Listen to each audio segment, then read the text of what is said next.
24 নম্বর খণ্ড, দেখেন 24 নম্বর খণ্ডের ভিতরে ইবনে তাইমিয়া ফতোয়া দিয়ে গিয়েছে। দেখেন, আপনার কি বিরক্ত হচ্ছে? না, বেশি বিরক্ত করবেন না। দেখেন 166 পৃষ্ঠা, দেখেন 166 পৃষ্ঠা।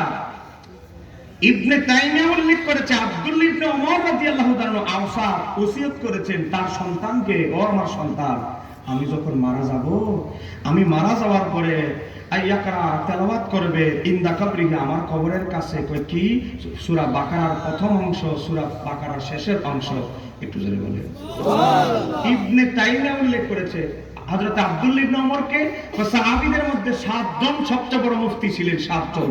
হযরত আব্দুল্লাহ ইবনে মাসউদ, মাওলা আলী, হযরত ওমর, মা আয়েশা সিদ্দিকা, আব্দুল্লাহ ইবনে আব্বাস, আব্দুল্লাহ ইবনে ওমর, যায়েদ বিন সাবিত। এই 7 জন হচ্ছে সাহাবীদের সবচেয়ে বড় মুফতি। তার মধ্যে অন্যতম হলো আব্দুল্লাহ ইবনে ওমর। তিনি তার শাহাদাতকে ওসিয়ত করেছেন, সন্তান, আমি মারা যাওয়ার পরে কবরের কাছে দাঁড়ায়া সূরা বাকারার প্রথম অংশ, সূরা বাকারার শেষের অংশ পড়বা। আমাদের কিতাবে থাকলে তো অ্যালার্জি ভাইজান এটা বেশি, তা আপনাদের বড় হুজুর যে লিখে গেল, এটা কি আপনারা চোখে দেখেন না? ওনারা আসলে ওনাদের নিজেদের হুজুরদের কিতাব পড়ারই টাইম নাই। ফতোয়া তো ইন্ডাস্ট্রিতে খুলে বসছে বেদাত আর শিরকের, নিজেদের হুজুরের কিতাব পড়ার কি টাইম আছে? এই কথা কেন ঠিক কিনা? তাহলে আপনারা বলেন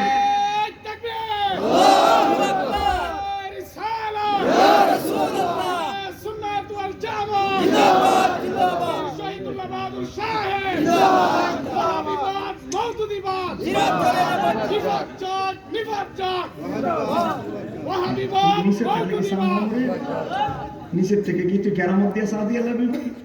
কাছাকাছি থাক, আপনাকে রাগ করতেছে।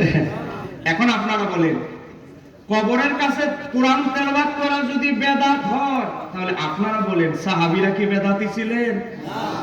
ওরে বাবা, আমার নবী কিন্তু বলেছে যেই দলটা জান্নাতি হবে তাদের একটা নিদর্শন হবে, তারা আমি নবীকে অনুসরণ করবে, আমার সাহাবীদেরকে অনুসরণ করবে। সাহাবীরা হলো কবরের কাছে কোরআন তেলাওয়াতের পক্ষে, আর এই হুজুররা হলো কোরআন তেলাওয়াতের বিপক্ষে। বোঝা গেল তারা জান্নাতি দলের লোক, জান্নাতি দলের লাইনে তারা, যারা বলে না জান্নাতি দলের লাইনে তারা। এবার আসেন, গভীরভাবে লক্ষ্য করেন, আমরা মৃত ব্যক্তিদের পক্ষ থেকে 4 দিন হলে কিছু ইসালে সওয়াব করি। ইসালে সওয়াবের অনুষ্ঠানে আমরা কি করি? গান গাই, মদ খাই, পার্টি করি, কি করি? কোরআন তেলাওয়াত করি, কিছু গরিব মিসকিন মানুষদেরকে খাবার বিতরণ করি। ওই খাবারের যে আয়োজনগুলো, এই আয়োজনটা মৃত ব্যক্তির রুহে ইসালে সওয়াব করি। এছাড়া আর কিছু আছে? না। জোরে বলেন, এছাড়া আর কিছু আছে? না। কিন্তু আজকে বলতেছে এটা হয়ে গেছে গুনার কাজ, সওয়াবের কাজ হয়ে গেছে এখন গুনার কাজ। বাবা, আজকে সওয়াবের কাজ হয়ে গেছে গুনার কাজ। আজকে দেখেন ওনাদের বড় হুজুর ইবনে তাইমিয়া 24 নম্বর খণ্ড 166 পৃষ্ঠা ইবনে তাইমিয়াকে প্রশ্ন করা হয়েছে, মৃত ব্যক্তি যদি মারা যায় তার পক্ষ থেকে যদি কোরআন তেলাওয়াত করা হয়, এই সওয়াব কি তার রূহে বুঝবে? জিজ্ঞাসা করা হয়েছে মৃত ব্যক্তির পক্ষ থেকে যদি তোআম, এখানে খাবার শব্দ উল্লেখ আছে, হুজুর তোআম শব্দ আছে, খাবার যদি মৃত ব্যক্তির পক্ষ থেকে মানুষকে খাবার বিতরণ করা হয়, এই সওয়াব কি মৃত ব্যক্তির ইলাল মাইয়্যিত, মৃত ব্যক্তির রূহে পুষবে আমলা নাকি পুষবে না? ইবনে তাইমিয়া জবাব দিতেছে, ইবনে তাইমিয়া আজকে তারা বলে 4 দিনের অনুষ্ঠান করে কোরআন তেলাওয়াত খাবার আয়োজন বেদাত, আর তোমাদের বড় হুজুর বলে দাত। তোমাদের বড় হুজুর কি বলে? ওয়ালাকিন ইযা তুসাদ্দিক আনিল মাইয়্যিতি আলা মান ইয়াকরা আল কোরআন আও গায়রিহিম, তো কোন ব্যক্তি যদি মৃত ব্যক্তির পক্ষ থেকে সদকা করে, আও গায়রিহিম, অথবা কোরআন তেলাওয়াত ছাড়া যে কোনো ধরনের ইসালে সওয়াব সদকা করে, আও গায়রিহিম দ্বারা সব ঢুকিয়ে দিয়েছে, যে কোনো কল্যাণমূলক সওয়াবমূলক কাজ মৃত ব্যক্তির পক্ষ থেকে যদি কেউ করে, বাবা, করার পরে কি করে? ওয়া ইয়ানফাউ যালিকা বিইত্তিফাকিল মুসলিমিন, এটা যদি মৃত ব্যক্তির রূহে ইসালে সওয়াব করে, মৃত ব্যক্তি এর দ্বারা উপকৃত হয় বিইত্তিফাকিল মুসলিমিন, এতে মুসলমানরা একমত একমত একমত। আজকে যারা মৃত ব্যক্তির পক্ষ থেকে খাবার আয়োজন কোরআন তেলাওয়াতকে যারা বেদাত বলে, ওনাদের হুজুর, ওনাদের ফতোয়ায় সবার আগে 1 নাম্বার বেদাতি হলো ওনাদের বড় হুজুর।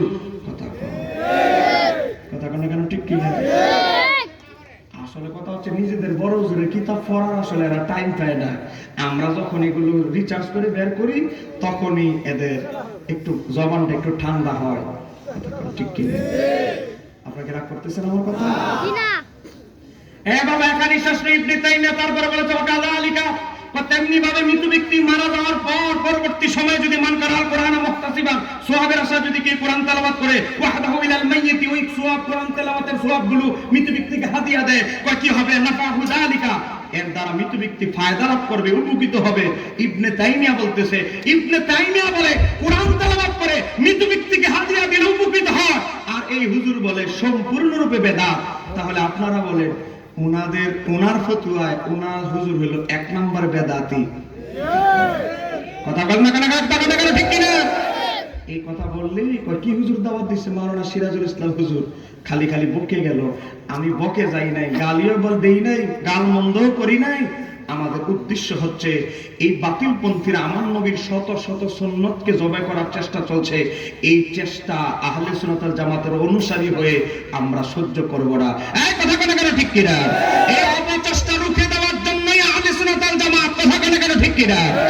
আজকে আপনারা আমার যুবক ভাইরা, আমি জানি এই শায়েস্তাগঞ্জে অনেক যুবক আছে, উত্তরবঙ্গের বিভিন্ন বঙ্গের, এরা মাইকের আওয়াজ শুনতেছে।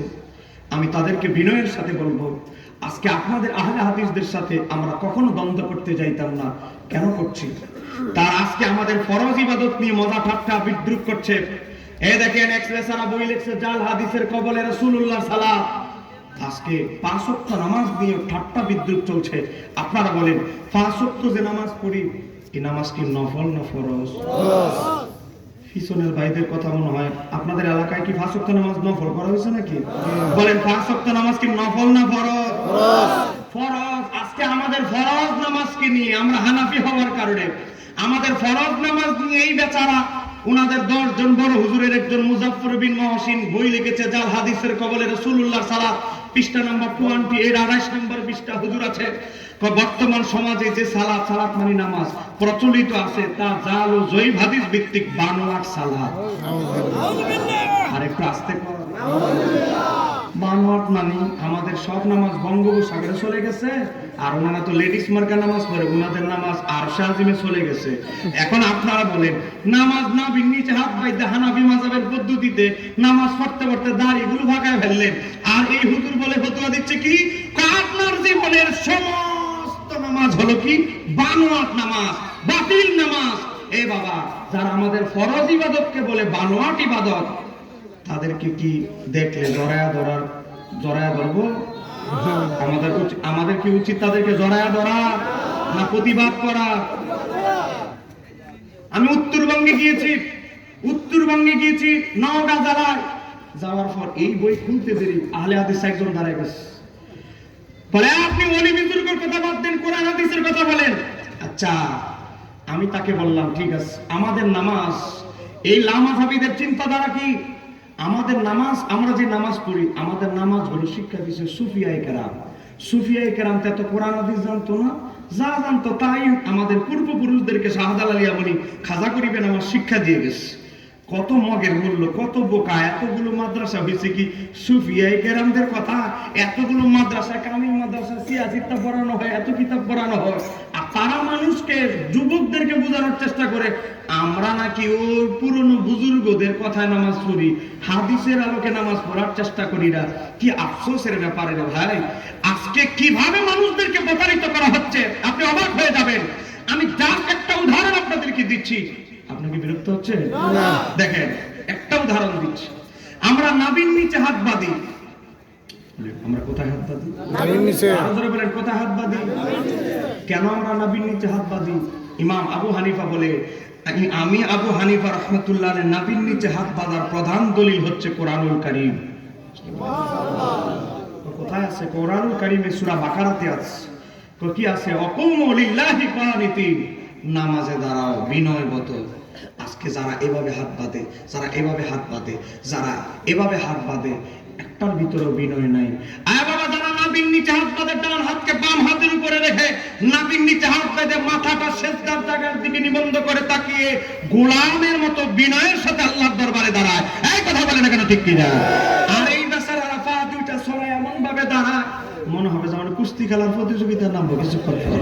এই কথা কেন, ঠিক কিনা? আমার আল্লাহ কোরআনুল কারীমে বলছে বলতেছে নামাজে দাঁড়াও বিনয়গত, আর এদের বিনয় তো দূরের কথা, মনে হয় যেমন কত বছরের শত্রুতা। কথা কান্না করা ঠিক কিনা? কথা রাগ করতেছেন আমার কথা? আমি আগে বলছি আমার কথাগুলো একটু ঝাল লাগবে। এবার আসেন আমার বাবার ভাইরা, এখন আমার কলেজ বিশ্ববিদ্যালয়ের ছেলেদেরকে, যে শাহজালাল বিজ্ঞান ও প্রযুক্তি বিশ্ববিদ্যালয়, রাজশাহী বিশ্ববিদ্যালয়, চট্টগ্রাম বিশ্ববিদ্যালয়, ওই ক্যাম্পাসগুলোতে কিছু বিশ্ববিদ্যালয়ের শিক্ষক এদের ট্যাবলেটে আক্রান্ত হয়ে এদের দালালি করে আজকে কলেজ বিশ্ববিদ্যালয়ের ছেলেদেরকে এই বইগুলো, জাকাতের অনুদানে প্রাপ্ত বইগুলো মানুষকে ফ্রি বিতরণ করে। আজকে একটা কলেজ বিশ্ববিদ্যালয়ের ছেলে আপনাদের শায়েস্তাগঞ্জ থেকে চট্টগ্রাম বিশ্ববিদ্যালয়ে চান্স পাইছে, হোস্টেলে একটা সিট পাইছে, হোস্টেলে গিয়ে তার কাছে চলে আসলো, রাসূল সাল্লাল্লাহু আলাইহি ওয়াসাল্লামের সালাত, আমাদের শায়েখের বই একটু পড়ো না। না আমি এগুলো পড়ি না। তারে আমাদের শায়েখের বই সহিহ হাদিসের উপরে লেখা পড়ো না। এ বাবা 10 বার যখন বলে আমার যুবক ভাইকে একটা বই দেওয়া হলো, মাগনা দিছে, একটু পড়ে দেখি। আমার যুবক ভাই পড়তে পড়তে পড়তে পড়তে চলে গেছে 154 নম্বর পৃষ্ঠার ভিতরে হেডিং, নাবির নিচে হাত বাঁধার হাদিসগুলো জয়ীফ অসল। একটু জোরে বলেন। আরে আমার যুবক ভাই মনোযোগ, কলেজ বিশ্ববিদ্যালয়ের ছেলে তারা তো হাদিস জানে না। 1 নাম্বার 2 নাম্বার 3 নাম্বার হাদিস পড়ছে। হাদিসের ভিতরে লিখে দিয়েছে এখানে আব্দুর রহমান ইবনে ইসহাক আল কুফি একজন রাবী আছে, তার শেষ বয়সে স্মৃতিশক্তি নষ্ট হয়ে গেছে, তার মাথা ঠিক ছিল না, অতএব তার হাদিস গ্রহণযোগ্য নয়। অতএব নবীর নিচে হাত বাঁধার যতগুলো হাদিস আছে এগুলো রিজেক্টেড, এগুলো বাতিল, এগুলো অসল, দুর্বল। এই দুর্বল হাদিস দিয়ে নামাজ চলতেছে। আসল মহিলাদের মতো, বুঝেন না, বুকের উপরে হাত বাঁধে। আমার বাবার ভাইয়েরা, আজকে যুবক ছেলেটা চিন্তা করতে পারলো না, নাবির নিচে হাত বাঁধার দাবির পক্ষে সে হাদিস উল্লেখ করেছে 3টা। বলেন কয়টা? বইটা কিন্তু আমার হাতে আছে, যাওয়ার সময় চাও খাওয়াই দিব, বইটা ছবি তুলে আপনার মোবাইলে দিয়ে দিব, কোনো অসুবিধা নাই। 2 4 5 10 জনের চা খাওয়াইলাম, নাহলে সবাইরই খাওয়াইলাম, হাদিয়ার টাকা দরকার হলে সবাই চা খাওয়াই শেষ করলাম, কোনো অসুবিধা নাই। কিন্তু কথা হচ্ছে ভাই সত্যটা দেখে যান। দেখেন 1 2 3 নাবির নিচে হাত বাঁধার হাদিস উল্লেখ করেছে 3টা, কিন্তু আসলে নাবির নিচে হাত বাঁধার হাদিস আছে 11টা।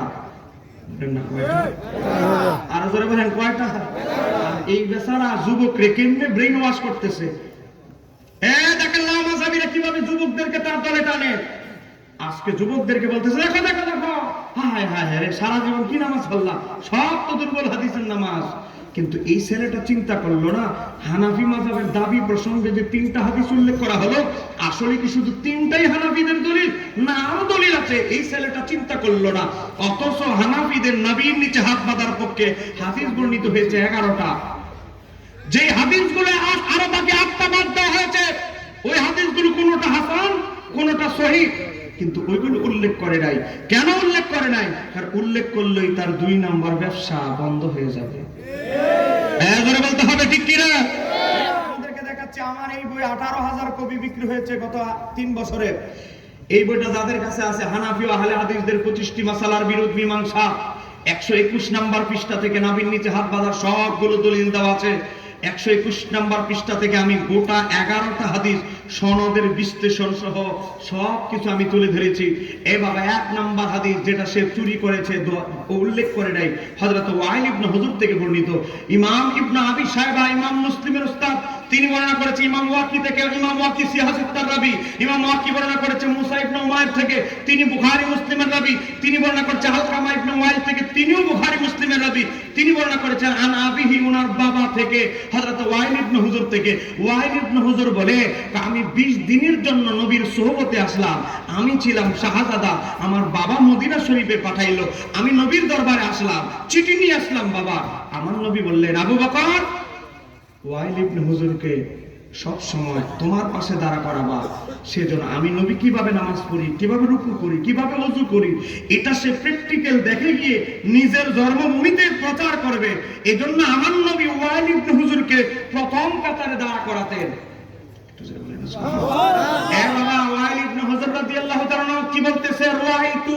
আমি আমার 2 নয়নের চোখে দেখেছি, আমার নবীকে দেখেছি কি করতে, ওয়াদা ইয়ামিনাহু আলা শিমালিহি ফি সালাতি তাহতা সূরাতি, আমার নবী তার ডান হাত মোবারককে বাম হাতের উপরে রেখে তাহতা সূরাতি নবীর নিচে হাত বেঁধেছেন। ইবনে আবি শায়বা 3939 নম্বর হাদিস। কিন্তু এই লামাযাবে কি করেছে, এই হাদিস সহিহ হাদিস কারণ এই হাদিস বাদ না দিলে তো তার দল ভারী করার রাস্তাটা সুগম হবে না।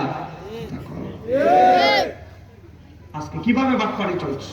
এ বাবা, আরেকটা হাদিস দেখেন, হযরতে আলী রাদিয়াল্লাহু তাআলা থেকে বর্ণিত, মায়েশা সিদ্দিকা রাদিয়াল্লাহু তাআলা আনহা থেকে বর্ণিত, হযরতে আনাস ইবনে মালিক থেকে বর্ণিত। কই কি? আমার নবী বলে সব নবীদের তিনটা আখলাক রয়েছে, তিনটা সুন্নাত সব নবীর রয়েছে, শুধু আমি নবীর নয়, আমি নবী সারা পৃথিবীতে যত নবী রাসূল ছিল সবার তিনটা বৈশিষ্ট্য রয়েছে। এক নাম্বার হচ্ছে, কি রে ভাই কি সমস্যা? তিনটা বৈশিষ্ট্য। এক নাম্বার বৈশিষ্ট্য কি? সব নবী সাহারিটা করতেন বিলম্বে, আর ইফতারি করতেন তাড়াতাড়ি, আর তার নামাজে যখন ইবাদতে দাঁড়াতেন ডান হাতকে বাম হাতের উপরে রেখে তাখতা সরাতে নাভির নিচে হাত বাঁধতেন। একটু চলে বলেন এই হাদিস বেচারা উল্লেখ করে নাই, কারণ করলেই তো বেজাল মাল বিক্রি করার জন্য যে টেন্ডার নিছে এটা তো সে সফল হবে না। এ বাবা, আজকে আমার যুবক ছেলেকে বোঝানো হয়, হ্যাঁ যুবক, নামাজে বারবার হাত উঠাতে হবে। হ্যাঁ, নামাজে কেন বারবার হাত উঠাইতে হবে? দেখো সহিহ বুখারী 736 নম্বর হাদিস এসেছে। কি আছে? দেখো বাংলা বুখারী শরীফ এনে দিবে। দেখো বাংলা বুখারী শরীফ, বাংলা বুখারী শরীফে কি আছে? দেখো হযরতে আব্দুল্লাহ ইবনে ওমর রাদিয়াল্লাহু তাআলা থেকে বর্ণিত, তিনি বলে আমি নবীকে দেখেছি, নবী রুকুতে যাইতে, রুকু থেকে উঠতে তার দুই হাত মোবারক উত্তোলন করতেন। দেখো দেখো দেখো সহিহ বুখারী 736 নম্বর হাদিসে আছে নবী বারবার হাত উঠাইতেন। অতএব বারবার হাত উঠানোই সুন্নাত। আর তোমরা যা নামাজ পড়তেছো সব বেজাল নামাজ। আর আমার যুবক ছেলে কয় ঠিক হইতো, ইন্টারনেটটা একটু ঘাইটা দেখে ঠিক হইতো 736 নম্বরে তো হাদিস আছে। তো সারা জীবন না আমরা বারবার হাত উঠাইলাম না উঠাইলাম একবার, হায় হায় রে, সুন্নত মোতাবেক তো আমাদের নামাজটা হচ্ছে না। কিন্তু ও যুবক, তোমাকে একটা হাদিস দেখানো হয়েছে, যুবক তোমাকে আরেকটা হাদিস দেখানো হয় নাই। কথা কর, মনোযোগ দিয়ে শুনতে হবে এই পয়েন্টটা। আজকে নাভির নিচে আমরা কেন বারবার হাত উঠাই না? কেন লামাযহাবীরা বারবার হাত উঠায়? এই যে পার্থক্যটা, এই যে যুব সমাজকে লামাযহাবীর দিকে নেওয়ার জন্য সবার আগে তারা মাছ ধরার জন্য যেভাবে আদার দেওয়া হয়, এই লামাযহাবীরা সবার আগে আদারটা দেয় কি জানেন? আমরা মুসলমান, আমরা কোরআন মানতে হবে, আমরা সহিহ হাদিস মানতে হবে। এই সহিহ হাদিসের ট্যাবলেটটা খাওয়ায়া এ বাবা, যারা ইয়াবা খাওয়ার হয়, নেশাখোর হয়, এফএম রেডিওতে তাদের বড় বড় মাদকাসক্তদের জীবনের গল্প শুনবে। বাংলাদেশের সবচেয়ে বড় বড় যারা মাদকাসক্ত ছিল তার একটা কথাই বলেছে, আমাদের বন্ধুরা প্রথমে ফ্রি মাদক খাওয়াইয়া ইয়াবা খাওয়াইয়া আমাদেরকে তাদের দলে নিছে, পরবর্তীতে নিজের টিয়া দিয়ে খাইয়া আজকে জীবন তছনছ। কথা কোন ঠিক কিনা? এই লামাযহাবীরা কি করবে জানেন? ওই মাছের আদারের মতো, ওই ইয়াবার ট্যাবলেটের মতো আপনারে প্রথমে ফ্রি বই দিবে, আদারটা দিবে, মাছটা যেন টপ গিলে মাছটা যেন খায়, 2-4-5টা বই ফ্রি বিতরণ করে আপনাকে এমন বেড়াজারে ফেলে দিবে, আপনি আবার আরো 2-1টা কিনবেন, আরো 2-1টা কিনবেন। আপনি তো কিনতেছেন শুধু বিপদগামীদের বই। বাবা, আপনি যে সারা জীবনে একবার হাত উত্তোলন করলেন, এটার যে গ্রহণযোগ্যতা আছে এটা জানার জন্য যদি আপনি আল্লামা সিরাজুল ইসলাম আল কাদরির কাছে যেতেন, এটা জানার জন্য যদি আমাদের লেখা বইগুলো পড়তেন, আজকে যুবক তোমাকে বিপদগামী হতে হতো না। কথা কোন ঠিক কি?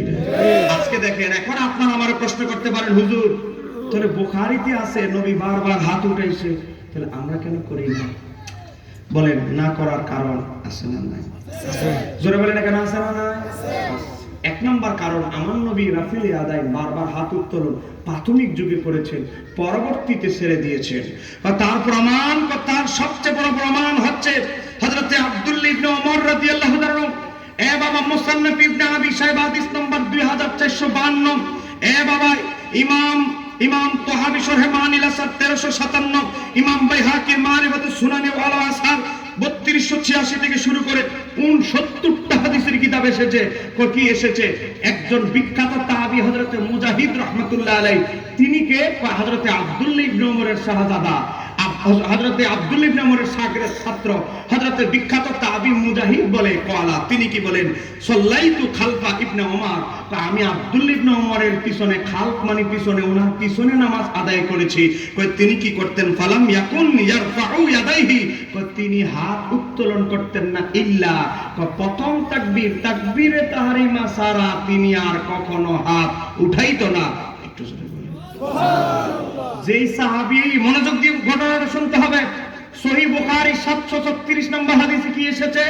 নবীর সাহাবী আব্দুল্লাহ ইবনে ওমর নবীকে হাত উঠাইতে বারবার দেখেছে, অথচ নবীর ওই সাহাবী ওই নিজে বারবার হাত উঠায় না।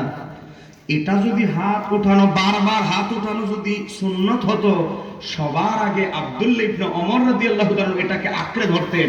কথা কন, সবার আগে উনি বারবার হাত উঠাইতেন, কত শুনি একবার হাত উঠায় তাকবীরে তাহরিমার পরে আর হাত উঠায় না। তার মানে বোঝা গেল এটা যদি সুন্নত হতো, সবার আগে আমল করতো যিনি নবীরে দেখেছে তিনি, কিন্তু তিনি করে উল্টাটা, তিনি একবার হাত উঠায় তাকবীরে তাহরিমার সময় আর হাত উঠায় না। কিয়ামতের আগের দিন পর্যন্ত সময় দিলেও এই হাদিসকে জয়ীফ বলতে পারবে না। কেন? কারণ এই হাদিসের সমস্ত রাবী বুখারী মুসলিমের রাবী, একজন রাবীকে জয়ীফ বলার চেষ্টা করা হয়, নাম হলো আবু বকর ইবনে আইয়াস, তিনি বুখারী মুসলিমের রাবী। উনারে যদি দুর্বল বলতে যাও তাহলে বুখারী শরীফ প্রশ্নবিদ্ধ হয়ে যাবে। এবার ঠেলা সামলাও, যাইবা কোন দিকে? বাবা, তাহলে আজকে আপনার যুবক, যুবক, তোমাকে একমুখী হাদিস দেখানো হয়েছে। শুধু একমুখী হাদিস দেখিয়ে তোমাকে যদি একমুখী হাদিস তুমি দেখাও, বাবা, এরকম বিচিত্র বহু হাদিস তুমি পাবে।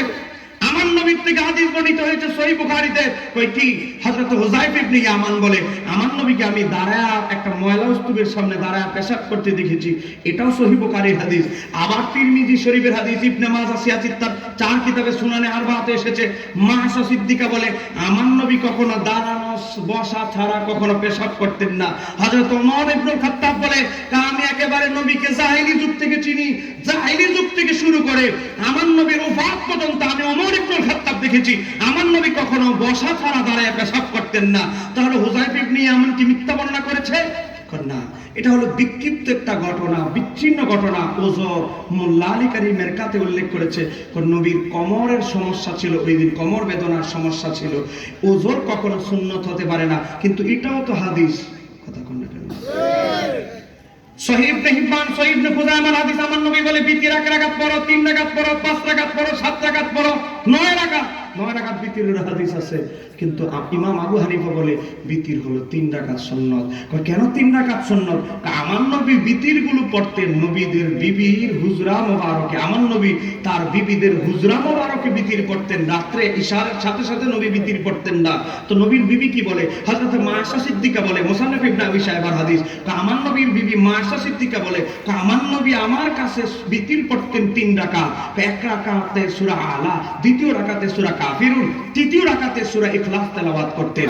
নবীর বিবি হযরতে হাফসা রাদিয়াল্লাহু তাআলা আনহা বলে, নবীর বিবি হযরত উম্মু সালামা বলে, নবীর বিবি উম্মে হাবিবা বলে, সবাই বলে আমার নবী বিতির পড়তেন 3 রাকাত। শুধু এখানেই শেষ নয়, কোন রাকাতে কোন সূরা পড়তেন এটাও তারা মুখস্থ রেখেছে।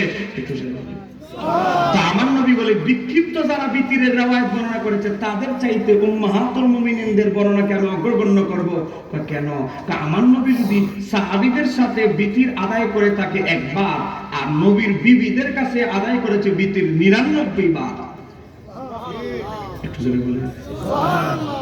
তো আমাদের ইমাম আবু হানিফার পক্ষে দলিলও আছে, সঠিক যুক্তিকতাও